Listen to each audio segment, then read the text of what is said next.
ठटे मामा के अपडेट कंदासीं। घारो वेचो केमिकल फैक्ट्री में मुलाज़मत कंदड़ ज़ाल मुड़स डॉक्टर जोड़े जा लाश हथ कया विया आहिनि। कराची वासी डॉक्टर इब्रार ऐं संदसि घरवारी डॉक्टर रेहाना जा लाश पोस्टमार्टम लाइ घारो अस्पताल मुंतकिल कया विया।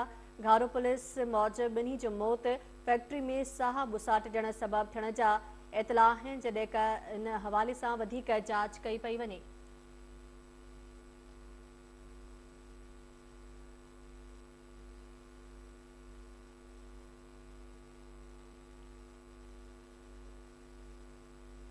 पुलिस जो चवणु आहे त ॿई ज़ाल मुड़स सुबुह जो 10 वॻे फैक्ट्री पहुता ऐं अधु कलाक खां पोइ मुलाज़मनि अवांखे अपडेट कयूं पिया। डॉक्टर जोड़े जी दाहुनि ते मुलाज़मनि जे पहुचण ते उहे ॿई फौत थी चुका हुआ। पुलिस ज़रियनि जो चवणु आहे।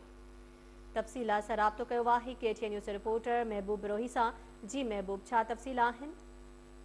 जी शरबानो, घारे जे केमिकल फैक्ट्री में ज़ाल मुड़स डॉक्टर डॉक्टरानी जी मौत वारे मामले नओं रुख इख्तियार करण लॻो आहे। जेके इब्तिदाई जेका पुलिस जांच मां सूरत साम्हूं आई आहे, उनमें अहम अॻुभराई साम्हूं अची रही आहे। डॉक्टर इब्रार ऐं संदसि ज़ाल डॉक्टर रियाना जे बारे में जेको ॿुधायो पियो वञे त उहे ॿई फैक्ट्री जा मालिक आहिनि, ज़ाल मुड़स।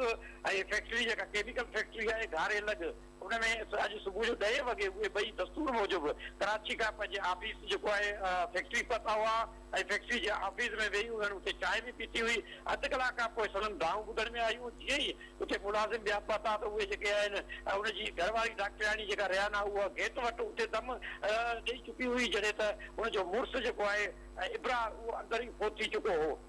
मामले जे जेका आहे पुलिस जो चवणु आहे त मामले जी घड़ रुखी जांच शुरू कई वई आहे। पुलिस खे इहो ख़दशो आहे त ॿिन्ही ज़ाल मुड़स खे जेका ज़हर वारी जेका शइ जेका खाराई वई हुजे या सिलो उनजी उहा आहे मौत जे हवाले कयो वियो हुजे, उन करे घड़ रुखी जांच शुरू कई वई आहे।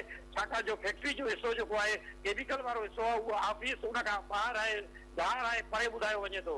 जंहिं करे उनमें जेका साह बूसाट ॾियण या केमिकल जेका जेकॾहिं साह बूसाट ॾियण वारे मामले खे पुलिस रद्द कयो आहे। इब्तिदाई तौर ते जांच बि शुरू कई वई आहे। जॾहिं त पोस्टमार्टम कयो पियो वञे, घारे जे अस्पताल में डॉक्टर जो चवणु आहे त जुज़ा हासिल कया पिया वञनि, छाकाणि जो ज़ाहिरी तौर ते ॿिन्ही डेड बॉडीज़ ते तशदद जा के निशान नज़र नथा अचनि, जंहिं करे उहे हक़ीक़तूं साम्हूं तॾहिं अची सघंदियूं जॾहिं जुज़ा जेके आहिनि केमिकल लेबोरेटरी ॾांहुं वाणिया वेंदा, उतां खां तस्दीक थी सघंदी, तॾहिं मालूम थी सघंदो। पर मामिलो जेको आहे हिन वक़्तु नओं रुख इख्तियार करे वरितो आहे। इहो पुलिस तस्दीक कई आहे त ॿई जेके ज़ाल मुड़स आहिनि जेके फोत थिया आहिनि उहे फैक्ट्री जा मालिक आहिनि। जी महबूब रोही, तफ़सील लाइ अवांजी वॾी महिरबानी।